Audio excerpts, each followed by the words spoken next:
तो अज की क्लास दे विच बेटा देखो सब तो पहला तो जो थानू पता होना चाहिए वो की है कि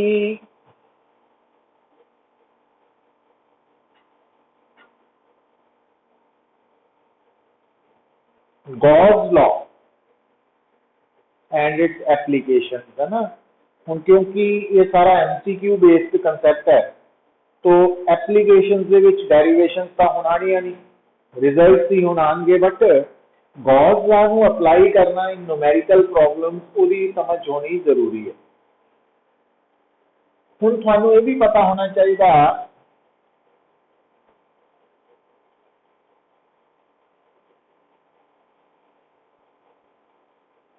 इलेक्ट्रिक फ्लक्स। तो इलेक्ट्रिक फ्लक्स की डेफिनेशन जो है वो है कि dot product of electric field and area vector, है ना, E dot A A cos theta. हुण जदों बेटा आपां ये फार्मूला अप्लाई करते हैं E डॉट ए तो कंडीशन ये है, एक तो थोड़ा इलैक्ट्रिक फील्ड यूनीफॉर्म होना चाहिए और दूसरा जो एरिया वेक्टर है वो भी यूनीफॉर्म होए। ये दो कंडीशंस एप्लीकेबल है कि दोनों यूनीफॉर्म होने चाहिए है ई ए कॉस थीटा तां ही यूज कर सकते हैं। हुण जदों इलैक्ट्रिक फील्ड या एरिया वेक्टर दोनों विचों एक नॉन यूनीफॉर्म है या दोनों भी नॉन यूनीफॉर्म है, फिर असी जिदा कि +1 च भी थानू दस्सिया जांदा कि जिथे नॉन यूनीफॉर्म कंसैप्ट आ गया ना उत्थे पहला स्मॉल वैल्यू निकालते हैं तो उत्थे फिर तुसी small electric flux E dot D S तो और उस तो बाद फिर टोटल फ्लक्स निकालते हैं। हुण टोटल फ्लक्स क्योंकि जुड़िया होया वा सरफेस नाल 2 डायमेंशनल कंसैप्ट है तो इंटीग्रेशन 2D है, तो इलैक्ट्रिक फ्लक्स निकालने का तो बेसिक न्यूमेरिकल सानू इन्हें ज़्यादा हेल्प करनी है क्योंकि सानू जिहड़ा स्टेटमेंट होनी उहदे च यूनीफॉर्म इलैक्ट्रिक फील्ड है, एरिया वेक्टर भी यूनीफॉर्म और यूनीफॉर्म एरिया वेक्टर किहड़ा हुंदा पुੱਤ उस सरफेस के नाल जुड़िया होया एरिया वेक्टर यूनीफॉर्म है जिहड़ा सरफेस प्लेन सरफेस। हुण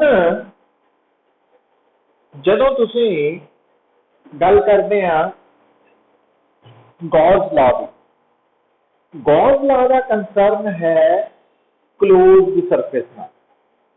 क्लोज्ड सरफेस ओवरऑल हमेशा नॉन यूनीफॉर्म एरिया वेक्टर है। इस कारण करके जदों भी असी किसी भी क्लोज सरफेस के नाल इलैक्ट्रिक फ्लक्स निकालना वा यूजिंग गॉस लॉ तां उहदी गॉस लॉ की स्टेटमेंट सानू पता होनी चाहिए है कि electric flux linked with close surface is equal to charge enclosed by epsilon naught, क्योंकि आप मान के चलते हैं कि जो मीडियम है वो वैक्यूम है ना, इस करके एप्सिलॉन नॉट है। हुण बेटा ये जिहड़ा फार्मूला है इसनू अप्लाई करते वक्त थोड़ी अंडरस्टैंडिंग की होनी चाहिए है कि अगर थोड़े कोल किसी भी शेप का क्लोज सरफेस है तो उस क्लोज सरफेस से अंदर बाहर हर जगह पे चार्ज हो सकता है ना। पर जदों भी असी किसी भी क्लोज सरफेस के नाल इलैक्ट्रिक फ्लक्स निकालते हैं तो ਇਹਦਾ मीनिंग की है, सिर्फ अंदर वाला चार्ज क्लोज सरफेस के अंदर वाला चार्ज वो कंसीडर होना, इन्हें कंट्रीब्यूट नहीं करना इलैक्ट्रिक फ्लक्स। पर आ जी स्टेटमेंट लिखी है इस स्टेटमेंट के विच ई वैक्टर कौन है, इलैक्ट्रिक फील्ड इंटेंसिटी है। किथे है, जिस क्लोज्ड सरफेस के नाल तुसी फ्लक्स निकाल रहे हैं उस क्लोज सरफेस के ऊपर एट एनी पॉइंट इंटेंसिटी की वैल्यू है। और याद ये रखना कि इस क्लोज्ड गल समझियो, इस क्लोज्ड सरफेस नाल जो फ्लक्स है ਉਹਦੇ ਲਈ सिर्फ एनक्लोज्ड चार्ज रिस्पॉन्सिबल है, बट इस क्लोज्ड सरफेस दे सरफेस पे जो इलैक्ट्रिक फील्ड इंटेंसिटी है उस इंटेंसिटी ਲਈ all the present charges responsible है, जिन्ने भी चार्जेस है अंदर बाहर वो जिम्मेवार है ना। नाउ दूसरी गल बेटा हम देखो, ਜਦੋਂ ਤੁਸੀਂ इलैक्ट्रिक फ्लक्स निकालना वा किसी भी सरफेस के नाल, तो ਤੁਹਾਡੇ सामने एक तो आ वाला फार्मूला है, एक आ वाला गॉस लॉ वाला फार्मूला है, और एक फार्मूला जिहड़ा वा वो number of lines of force के नाल भी है। Number of lines of force ਉਹਦੇ ਚ ध्यान की रखना पुत तुसी, जिहड़ा ਤੁਹਾਡਾ क्लोज्ड सरफेस है जिहदे नाल तुसी इलैक्ट्रिक फ्लक्स निकालना वा, तो ਉਹਦੇ ਵਿੱਚ कुछ lines electric field lines enter करनगियां, कुछ इलैक्ट्रिक फील्ड लाइन्स बाहर निकलनगियां। तो ध्यान ये रखना बाय कन्वेंशन कि किसी भी क्लोज सरफेस के नाल जदों भी असी इलैक्ट्रिक फ्लक्स कैलकुलेट करना in terms of electric field line, तो जिन्नियां लाइन्स एंटर कर रही हैं तो नैगेटिव फ्लक्स लिए जिम्मेवार है, तो जिन्नियां लाइन्स बाहर निकल रही हैं वो पॉजिटिव फ्लक्स। तो दोनों नूं ऐड करके एंटर करन वालियां नूं नैगेटिव साइन दे नाल, बाहर निकलन वालियां नूं पॉजिटिव साइन नाल सम ले लेना, तो वो फ्लक्स से डायरैक्टली प्रोपोर्शनल होएगा। तो ये एक तरीका है ना। फिर पुत्र जदों असीं इस कंसैप्ट नूं स्टडी कर रहे हैं, इहदे विच एक गल दा ख्याल की रखना तुसीं कि देखो वैसे तो कई तरह के न्यूमेरिकल्स आने हैं फ्लक्स दे नाल जदों आपां, क्योंकि हाले तो मेनली असीं एक तरह की थ्योरी पोर्शन नूं रिवाइज कर रहे हैं ना, पर फिर भी देखो हुण जिद्दां जदों भी तुहाडे सामने एक closed surface placed in electric field given है, तो उस इलैक्ट्रिक फील्ड की वैल्यू किस तरह वा उन्होंने ध्यान नाल समझो बेटा। हुण जिद्दां मैं एक एग्जांपल सिलेक्ट की है कि मान लो इस स्पेस के विच मैनूं कहा जाता कि इलैक्ट्रिक फील्ड इस जगह पे एग्जिस्ट कर रहा है, और इस इलैक्ट्रिक फील्ड की direction along positive x axis है, तो इस इलैक्ट्रिक फील्ड का जो मैग्नीट्यूड है वो अल्फा एक्स है। हुण उसका मीनिंग अल्फा कांस्टेंट है और एक्स की है डिस्टेंस, तो उसका मीनिंग ये है बेटा कि जिन्ने भी पॉइंट दे लिए एक्स 0 है तो उत्थे ई 0 है। तो जिस तरह एक्स की वैल्यू इंक्रीज कर रही है, इंटेंसिटी का मैग्नीट्यूड भी इंक्रीज हो रहा है ना इस सिचुएशन के अकॉर्डिंग। हुण जदों असीं गल करते हैं पुत्र, आ देखो हुण बेसिकली तुहानूं बार बार मैं दसदा वां कि कोई भी जिहड़ी प्रॉब्लम है उसका एनालिसिस करते वक्त उन्होंने देखो वो 2D है कि 3D है। हुण ये 3D प्रॉब्लम है, तो इहदे विच आ Z एक्सिस है, तो आ एक प्लेन है, तो इस प्लेन नूं असीं एक्स दे नाल, एक्स कांस्टेंट है ना इस प्लेन दे उपर, क्योंकि ये प्लेन YZ दे पैरेलल है, तो इहदे लई एक्स कांस्टेंट है। तो आ जिहड़ा प्लेन है और आ प्लेन है, तो दोनों लई एक्स डिफरेंट है। इसका मतलब इस प्लेन के ऊपर जिन्ने भी पॉइंट्स है उत्थे इंटेंसिटी अलग है और इत्थे इंटेंसिटी अलग है। हम मैं एक तुहाडे सामने एक डायग्राम ड्रॉ कर रहा, ते आ देखो, तो आ तुहाडे सामने एक स्ट्रक्चर दिती है, वो काम नॉर्मली की दिती होनी तुहानूं क्यूब है ना, मेनली क्यूब ही होना, रेक्टेंगल भी होएगी तो भी गल चल जानी है। तो क्यूब है, मान लो इसकी लेंथ एल दिती है ना,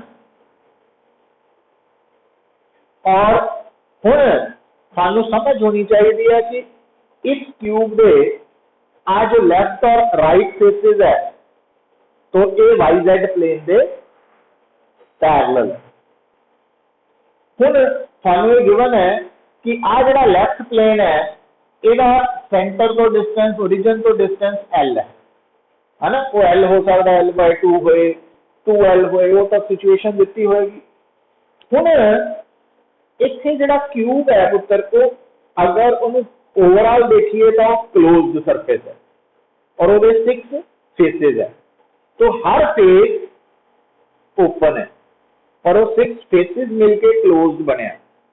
हुण इत्थे एक फेस है तुहाडा टॉप, हुण जिहड़ा टॉप फेस है ये प्लेन फेस है, इलैक्ट्रिक फील्ड अप्लाई कर रहा है, पर इत्थे साडे लई आसानी की है कैलकुलेशन नू रिड्यूस करन लई, जिहड़ा टॉप फेस है ना इहदा area vector along Y axis है।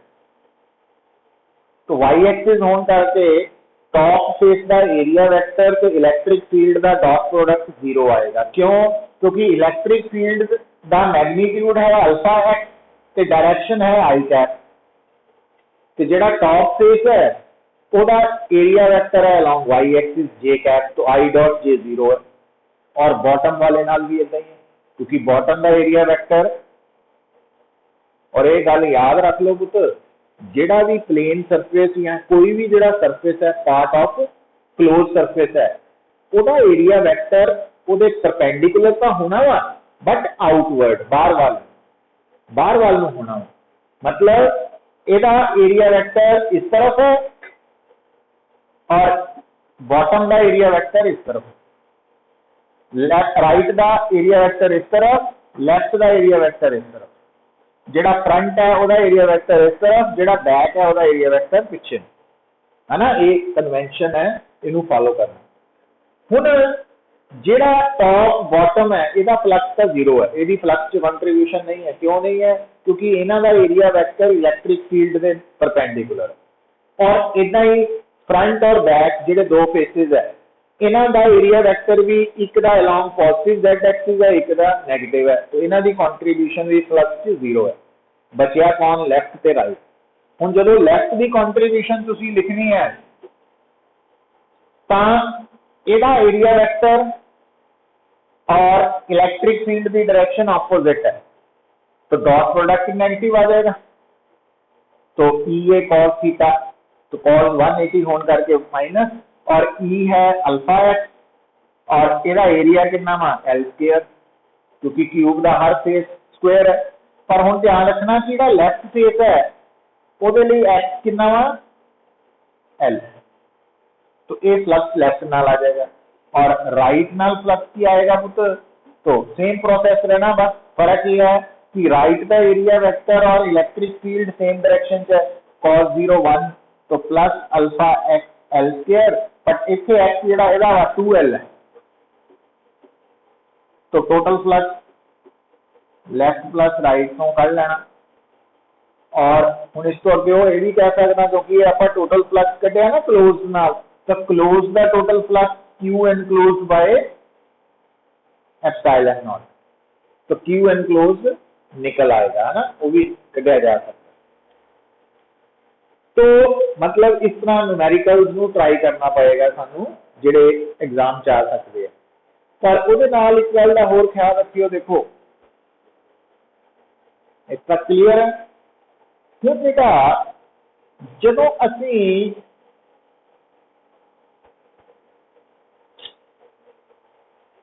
गल करते हैं इलैक्ट्रोस्टैटिक्स, इलैक्ट्रोस्टैटिक्स दे विच जो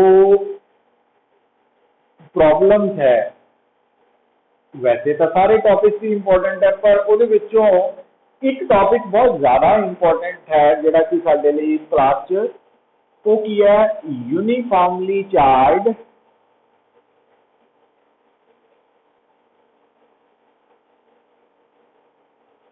स्फेरिकल शेल या चार्ज कंडक्टिंग स्फेरिकल शेल।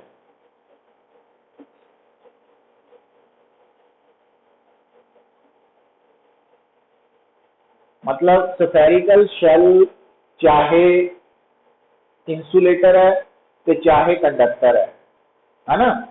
और जिहड़ा कंडक्टिंग स्फेरिकल शेल हुंदा ना, उहदे ते चार्ज हमेशा ही यूनीफॉर्मली डिस्ट्रीब्यूटेड है, पर जिहड़ा इंसुलेटर है ना, उहदे ऊपर चार्ज की डिस्ट्रीब्यूशन यूनीफॉर्म नॉन यूनीफॉर्म दोनों हो सकती है, साडे सिलेबस च यूनीफॉर्म, तो ध्यान च रखना।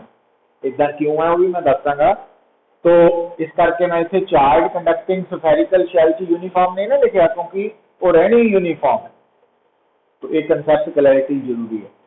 हुण जिहड़ा साडा स्फेरिकल शेल है बेटा, तो अगर इसका रेडियस आर है तो ये सरफेस के ऊपर इंटेंसिटी कढ़न का फार्मूला की है Q over 4 pi epsilon naught are square, पर इनू आप सिग्मा बाय एप्सिलॉन नॉट लिख सकते हैं, क्योंकि सिग्मा की है चार्ज पर यूनिट एरिया, समझेंगे। और सरफेस का potential put Q over 4 pi epsilon naught r, और सरफेस लिए डिस्टेंस लेना, और इनू आप अगर यदि टर्म च लिखिए, क्योंकि सिग्मा की है Q ओवर, तो Q की वैल्यू पुट करो,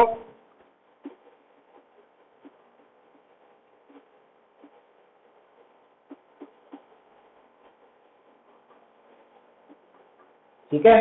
ये बड़ा इंपॉर्टेंट रिजल्ट बनना है, ध्यान में। हुण इत्थे बेटा sigma bye epsilon not E S है,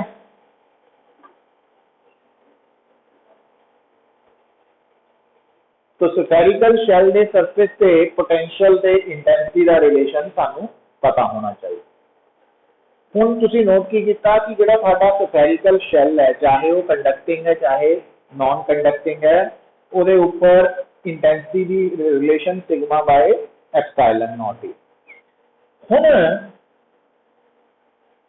अगला पॉइंट जिहड़ा इंपॉर्टेंट वो ये है कि अगर थोड़ा पॉइंट एक्सटीरियर है, तो उत्थे ई की वैल्यू तो होंगी है Q over 4 pi epsilon naught are square, ते V की वैल्यू होंगी है Q over 4 pi epsilon naught R, point charge दे लिए, है ना। तो R हमेशा शेल के सेंटर तो डिस्टेंस है, और अगर इंटीरियर पॉइंट है तो E 0 है, तो V S वाला सरफेस वाला ही है। मतलब ये गल नहीं भूलनी, ये बिहाफ से अपन न्यूमेरिकल काफी मिल सकते। हुण पुत्र इसको अलावा आ जो जिथे आम तौर पर स्टूडेंट कंफ्यूज होंगे है, वो की है कि आ बेटा साडे कोल है plane sheet of charge.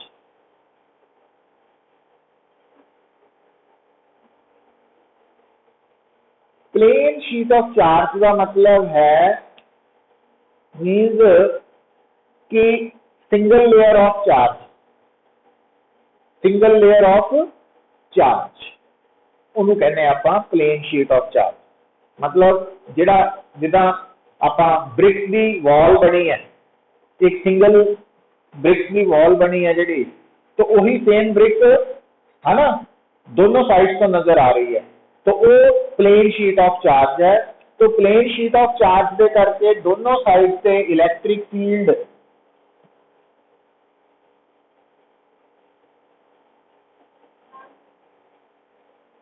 Value sigma bye 2 epsilon not है। पर अगर बेटा थोड़े कोल कंडक्टिंग शीट ऑफ चार्ज है, तो कंडक्टिंग शीट ऑफ चार्ज को कितना देखना पुत्र, जिदा ये हाथ है, तो इस हाथ में दो फेसेस है ना, तो इस फेस का चार्ज और इस फेस का चार्ज है ना, तो उन्होंने डबल लेयर देख के करना, समझना। जो मैं लिखा है ना कंडक्टिंग शीट ऑफ चार्ज, तो वह मतलब डबल लेयर बन गया वो, तो उस केस के जिहड़ा इलैक्ट्रिक फील्ड है वो डबल लेयर होने करके ये सिग्मा बाय एप्सिलॉन नॉट है। तो एक कंफ्यूजन नहीं रहनी चाहिए दोनों च, और आ रिजल्ट भी याद होना चाहिए वा, क्योंकि इनू हुण आपां अप्लाई भी करांगे। बट देखो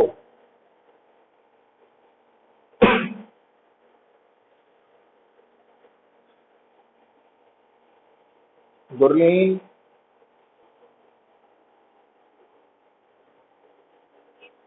आ रही समझ पुत्र?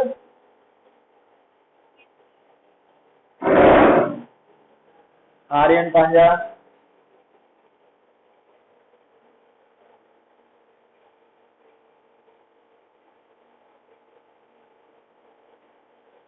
चिराग हरमन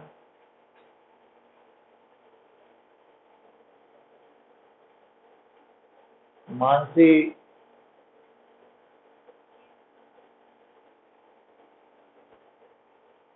आर्यनमीनिया। हुण देखो बेटा, हुण आ जिहड़ा कंसैप्ट है ना,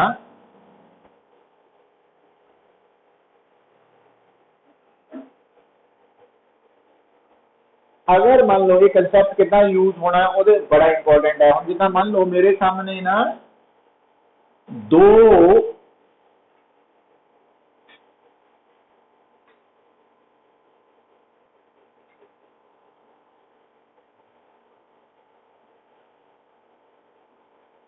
कॉन्सेंट्रिक चार्ज स्फेरिकल शेल्स है, ठीक है। हुण अगर वो मैनू कहे भी एट पॉइंट P1, तो eight point P1 resultant intensity निकालो।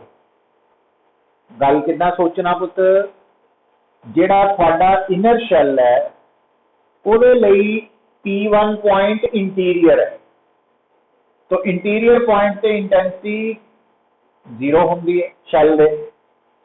जिहड़ा P1 पॉइंट है ना वो आउटर शैल ਲਈ भी इंटीरियर है, ठीक है। पर जे वो कहे कि P1 पॉइंट से पोटेंशियल निकालो, क्योंकि P1 पॉइंट इनर शैल दे ਲਈ इंटीरियर है, इस करके P1 से पोटेंशियल कितना हुआ जिन्ना इनर शेल के सरफेस से है, और सरफेस से कितना होएगा Q1 over 4 pi epsilon not a, plus जिहड़ा P1 पॉइंट है वो आउटर शेल दे लिए भी इंटीरियर है। ਇਹਦਾ मतलब P1 से आउटर शेल का पोटेंशियल कितना होएगा जिन्ना आउटर शेल के सरफेस का वा।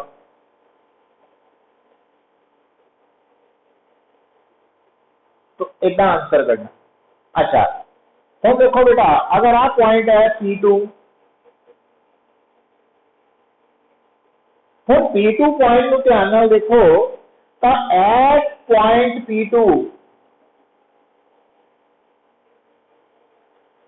जिहड़ा P2 पॉइंट है ना वो इनर शैल के एक्सटीरियर है, इस करके इनर शैल करके P2 पॉइंट पे इंटेंसिटी की होएगी Q over 4 pi epsilon not distance square. पर P2 पॉइंट आउटर शैल ਲਈ इंटीरियर है तो 0। तो जो पोटेंशियल की गल करांगे पुत, तो P2 पॉइंट से पोटेंशियल कितना होएगा, क्योंकि P2 पॉइंट इनर शैल तो एक्सटीरियर है, इस करके charge over 4 pi epsilon not distance plus P2 point से आउटर शेल करके कितना पोटेंशियल होएगा जितना आउटर दे सरफेस से है, क्योंकि इंटीरियर है।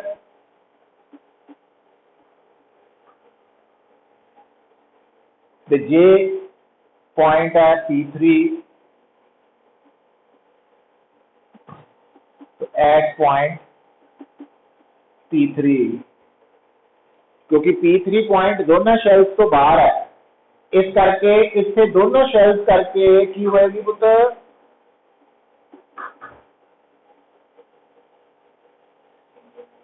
और दोनों शेल्स करके पोटेंशियल भी होएगा ना।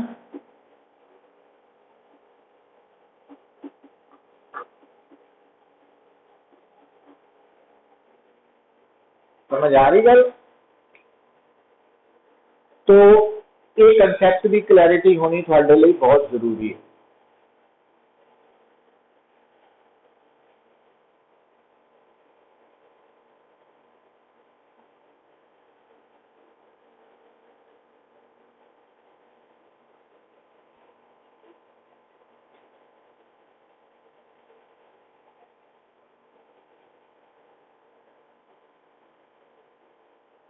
अच्छा फिर देखो बेटा,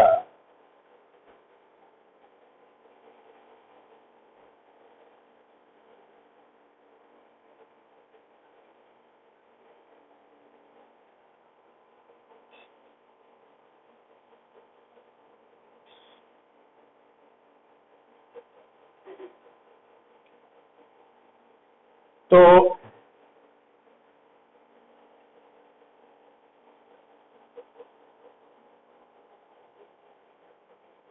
हुण अगर असी गल करिए behaviour of a conductor placed in external electric field, तुसी की नोट करोगे पुत, जदों भी कोई भी कंडक्टर इलैक्ट्रिक फील्ड च प्लेस किया जाएगा तो उस कंडक्टर के आउटर सरफेस से और outside external electric field exist करेगा, पर कंडक्टर के अंदर नेट इलैक्ट्रिक फील्ड हमेशा ऑलवेज जीरो होएगा। और इस इफेक्ट नूं असी इलैक्ट्रोस्टैटिक शील्डिंग कह देंगे। मतलब जदों आपां किसी भी सर्टन रीजन ऑफ स्पेस नूं बचाना वा from the effect of electric field, तो अगर आप उस एरिया नूं उस रीजन नूं कंडक्टर दे नाल एनक्लोज कर दईए तो चाहे उस एरिया तो बार बार इलैक्ट्रिक फील्ड जिन्ना मर्जी होएगा, पर जिहड़ा एरिया कंडक्टर ने एनक्लोज किया होया उत्थे इलैक्ट्रिक फील्ड जीरो होएगा। तो कंडक्टर के अंदर इलैक्ट्रिक फील्ड जीरो होंदा। अंदर अंदर का मतलब समझते हैं ना। हुण देखो इनमें आप एग्जाम्पल ना करांगे डिस्कस। दूसरी गल बेटा, क्योंकि कंडक्टर के अंदर इलैक्ट्रिक फील्ड जीरो है, इस करके कंडक्टर के अंदर इंटीरियर नेट चार्ज भी हमेशा जीरो होएगा। तो किसी भी कंडक्टर के अंदर नेट चार्ज हमेशा अंदर। तो इट मीनस जदों आपां किसी कंडक्टर नूं चार्ज सप्लाई करते हैं फिर वो चार्ज कित्थे जाएगा? On the outer surface. मतलब किसी भी कंडक्टर नूं मिलण वाला चार्ज हमेशा उहदे आउटर सरफेस से लाई करता है, आउटर सरफेस। तो हुण बेटा एक गल नोट करो कि कंडक्टर कोई भी है, किसी भी शेप का होए, ਉਹਦੇ अंदर इलैक्ट्रिक फील्ड जीरो है। तो आप मान के चल रहे हैं सारा कंडक्टर ही है ना, कोई कैविटी नहीं है, तो ई जीरो है। दूसरा नेट चार्ज भी जीरो है अंदर इंटीरियर। तो इट मीन जदों भी कंडक्टर नूं चार्ज मिलेगा वो आउटर सरफेस से आएगा, आउटर सरफेस से, आउटर। और क्योंकि ई जीरो है बेटा, इस करके कंडक्टर के अंदर हर पॉइंट का पोटेंशियल कांस्टेंट है। और कितना कांस्टेंट है? जिन्ना उहदे सरफेस के ऊपर पोटेंशियल है ना उहदे बराबर। शैल वाला केस ही आ गया। तो ये याद रखना। मतलब थोड़ा जिहड़ा कंडक्टर है वो कोई भी शेप का हो सकता है। तो उस कंडक्टर के अंदर सरफेस से हर जगह से, बाहर नहीं मैं कह रहा, एक्सटीरियर नहीं कह रहा, कंडक्टर के अंदर से सरफेस से हर जगह से पोटेंशियल सेम है। और इसे करके जिहड़ा कंडक्टर है ना उन्होंने असी इक्वी पोटेंशियल बॉडी कह देंगे। अच्छा, और कंडक्टर के बाहर अंदर का इलैक्ट्रिक फील्ड है ही नहीं, जिहड़ा कंडक्टर के आउटर सरफेस से इलैक्ट्रिक फील्ड है वो हमेशा normal to the surface of conductor होएगा। मतलब कोई भी जो इलैक्ट्रिक फील्ड है, हम जितना बाहर इलैक्ट्रिक फील्ड है तो उसकी डायरेक्शन हमेशा 90 डिग्री एंगल बनाएगी, हमेशा 90 डिग्री एंगल बनाएगी। समझ गए? तो हमेशा 90 डिग्री एंगल बनेगा ना, वाला एंगल है 90 बना। तो आउटर सरफेस से इलैक्ट्रिक फील्ड हमेशा normal to the conducting surface होएगा, पर केड़ा outer surface.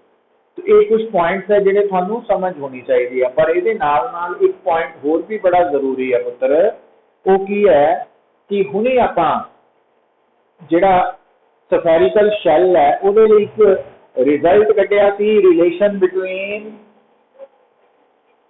Potential on the surface से electric field intensity on the R आ गया सी ना। हम गल नूं सुनियो, किसी भी कंडक्टर के ऊपर किसी भी शेप का कंडक्टर है ਉਹਦੇ सरफेस से EF की वैल्यू कितना आएगी पुत? Sigma bye. पर हुण R का थोड़ा जिहा चक्कर पै जांदा, वो एक्चुअली की है चक्कर, ਜਿਹੜਾ ਤਾਂ शैल है ना ਉਹਦੇ ਲਈ ਤਾਂ ਆਪਾਂ R कह ਦਿੰਦੇ ਆ कि रेडियस ऑफ द शैल। पर जे थोड़े सामने इदा इररेगुलर शेप का कंडक्टर है तो आर की है। तो एक्चुअली सुनो गल, देखो पुत्र, कोई भी इररेगुलर शेप का जो सरफेस है ना वो आप मानते हैं कि वो डिफरेंट स्फीयर दे मिला के बने, इदा मान लें है ना। तो जिस तरह जे आ वाला पॉइंट है ना, आ वाला पॉइंट पुत्र, तो आप इस सरफेस को मान सकते हैं कि इस स्फीयर का बनया। तो इस पॉइंट का आर की है, इस स्फीयर का रेडियस ऑफ कर्वेचर है ना। तो जो आ वाला सरफेस है तो आप मान सकते हैं कि इस स्फीयर का बनया जो पॉइंट इतने है ना। इदा ही इस पॉइंट लिए आप मान सकते हैं भी आ स्फीयर है।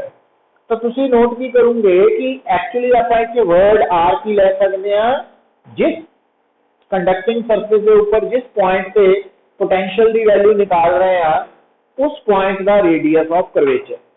और जे वो पॉइंट उस जगह पे है जिथे कंडक्टर शार्प है, तिखा है, तो रेडियस ऑफ कर्वेचर स्मॉल होएगा और पोटेंशियल सेम रहना वा। पोटेंशियल नहीं फर्क पैना। हम ये गल भी ध्यान रखियो क्योंकि वी कांस्टेंट रहना किथे कंडक्टर के अंदर के सरफेस से।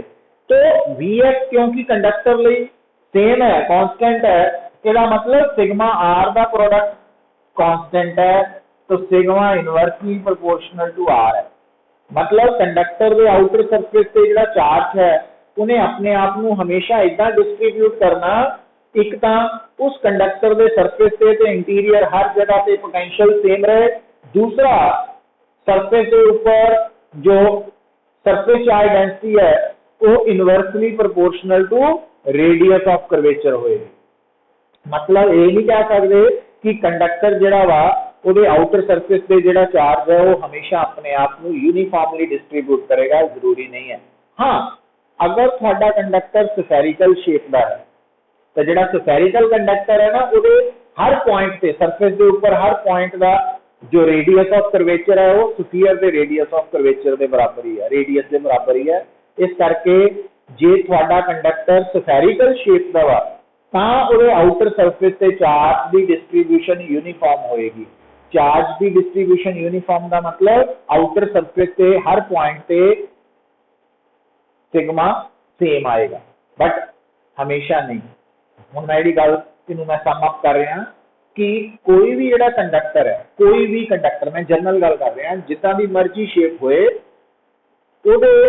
आउटर सरफेस से हर पॉइंट का ते इंटीरियर के हर पॉइंट का पोटेंशियल सेम है, तो कोई फर्क नहीं पैदा। पर आउटर सरफेस से सरफेस चार्ज डेंसिटी ता कांस्टेंट होनी है जेकर कंडक्टर स्फेरिकल शेप है। जे कंडक्टर स्फेरिकल शेप च नहीं है फिर वो आउटर सरफेस से सिग्मा की वैल्यू जिथे शार्प पॉइंट है उत्थे ज्यादा होएगी, जिथे फ्लैट पॉइंट है उत्थे घट होएगी। और दूसरी गल बेटा कि जिथे सिग्मा ज्यादा होएगा उत्थे उस जगह पे कंडक्टर के उस सरफेस के पॉइंट पे इंटेंसिटी भी ज्यादा होएगी, जिथे सिग्मा घट होएगा उत्थे इंटेंसिटी भी घट होएगी।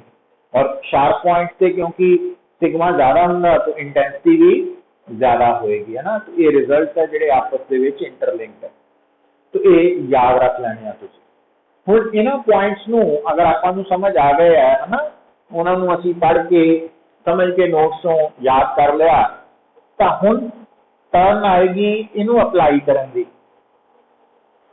तो अप्लाई करते वक्त बेटा देखो, जदों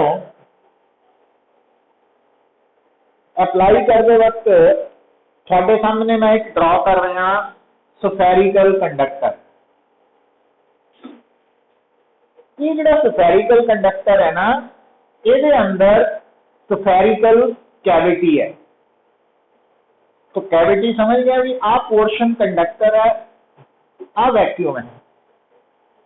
तो इथे ई की है हमेशा जीरो, ऑलवेज। पर इथे और इथे इलेक्ट्रिक फील्ड हो भी सकता है, नहीं भी हो सकता। तो अगर ये कैविटी ना होती फिर इथे भी ई जीरो होना, ये फर्क समझो। हुण बेटा अगर सेंटर पे कैविटी के सेंटर पे मैं प्लस क्यू चार्ज रख देना, की होना इंड्यूस्ड चार्जेस पैदा होने हैं। तो किथे एक तो इनर सरफेस ऑफ कैविटी के इधर आ वाले सरफेस से, ठीक है, minus minus minus minus minus minus minus, क्योंकि ये प्लस है ना। इदा क्यों? उसका कारण ये है पुत्र कि net charge with in conductor हमेशा जीरो होना। तो हुण उहदे लई अगर मैं कंडक्टर के आउटर सरफेस के नाल बाउंड्री मार्क करा रेड कलर की, ये चार्ज नहीं है, ये बाउंड्री मार्क की है रेड कलर की, तो इस रेड कलर के अंदर अंदर टोटल चार्ज जीरो होना चाहिए, चाहे वो कैविटी वाला ही है। तो उहदे लई फिर की होना कि जिहड़ा आ वाला चार्ज है ना इंड्यूस्ड चार्ज, ਇਹਦਾ टोटल कितना होना चाहिए? Minus Q. ये अंदरले सरफेस से है, इदा ना समझे, इधर नहीं है, ये माइनस क्यू है आ वाला ना, इन्हां सारियां दा टोटल है। अच्छा, हुण ये जिहड़ा कंडक्टर सी ये इलैक्ट्रिकली न्यूट्रल सी है ना, इत्थे कोई चार्ज नहीं सी, उसदी कैविटी च ही चार्ज। इसका मतलब हुण जदों मैं माइनस क्यू चार्ज कंडक्टर के इनर सरफेस से दिखाता, तो आउटर पे भी चार्ज प्लस क्यू दिखाना पड़ेगा ताकि टोटल चार्ज जीरो रहे। हुण आ जिहड़ा चार्ज है आउटर सरफेस से, इन्हें भी अपने आप को